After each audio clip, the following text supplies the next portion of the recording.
네, 조현아 전 대한항공 부사장의 이른바 땅콩 회항 사건 수사 국토교통부 쪽으로 확대되고 있습니다. 검찰은 조현아 전 부사장에 대해서 사전 구속영장을 청구를 했고 또 조사를 담당했던 국토부 조사관도 체포를 했습니다.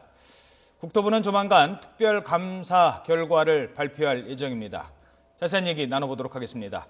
백성문 변호사 또 참여연대 안진걸 사무처장 함께 나오셨습니다. 안녕하십니까? 네, 안녕하세요. 네, 안녕하십니까? 예.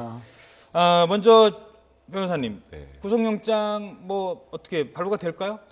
이제 구속이 될까요? 저는 뭐 개인적인 생각으로는 발부될 가능성이 높다고 생각을 하고 있는데요. 네. 일단 구속영장 청구를 해서 발부되는 요건을 보면 범죄 행위가 중대해야 되고요. 네. 그다음에 증거인멸의 우려, 도주의 우려 이 세 가지가 갖춰져야 되는데요. 네. 뭐 아시겠지만 일단 지금 영장기재 범죄 사실이 4가지나 되고요.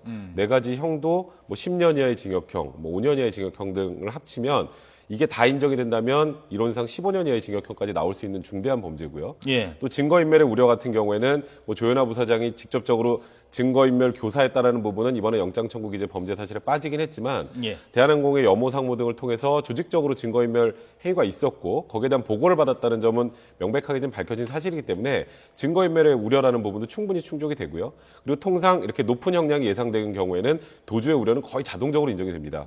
그래서 게다가 뭐 증거인멸하고 있으니까. 네, 그렇죠. 그러니까 이 세 가지를 뭐 종합해 보면 일단 영장 청구 발부의 요건 사실은 전부 다 충족이 됐는데 다만 이제 재판부에서 바라볼 때 영장기재 범죄 사실이 이게 법리적으로 좀 애매한 부분들이 몇 개 있어서 네. 이 정도면 범죄 중대성이 인정될까 가지고 재판부에서 한번 고민할 뭐 그런 가능성은 있지만 지금 분위기에서는 발부될 가능성이 훨씬 높지 않을까 이렇게 일단 생각합니다. 예. 자, 지금 말씀하신 혐의 내용 뭐 그동안 정리를 했습니다만 화면을 보면서 간단하게 다시 한번 정리를 해보도록 하죠. 자, 먼저 항공기 항로를 변경한 죄가 있죠? 네.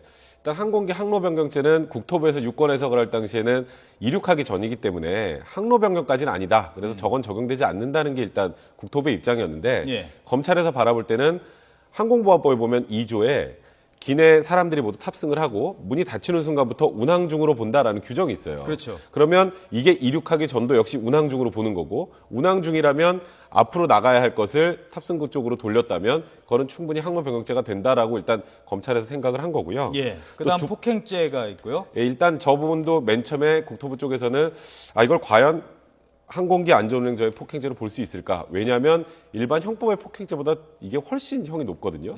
근데 일단 검찰에서 바라볼 때는 아까 말씀드렸던 것처럼 문이 닫히고 승객이 탑승한 이후에는 승무원과 사무장이 특별사법경찰권을 갖게 됩니다. 근데 그 경찰권을 행사하지 못하게 무력화했기 때문에 이 경우 이 정도가 되면 항공기 안전운행을 저해한 것이다라고 판단해서 검찰도 이번에 죄명을 저걸로 집어넣은 것 같고요. 내려한 부분, 강요죄가 있네요. 근데 이 부분은 이제 형법에 보면 폭행 협박으로 권리 행사를 방해하거나 아니면 의무 없는 일을 강요하는 경우에 성립하는 범죄인데 이 사무장은 내려야 될 의무가 없잖아요.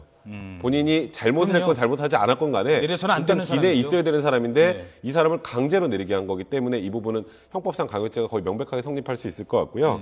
마지막으로 이제 항공기가 원래 앞으로 나가서 이륙을 해야 되는데 항공기를 돌리는 정과정에서 기장, 승무원 그리고 사무장의 정상적인 업무를 방해했다라는 측면에서 업무방해죄까지 이렇게 총 4가지의 혐의가 지금 영장기재 청구 사실에 들어가 있는 거죠.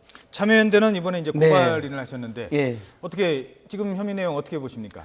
네, 뭐 굉장히 심각하죠. 특히 이제 사무장이 일종의 객실의 서비스뿐만 아니라 안전과 보안까지 책임지고 사법경찰권의 일부까지 부여받고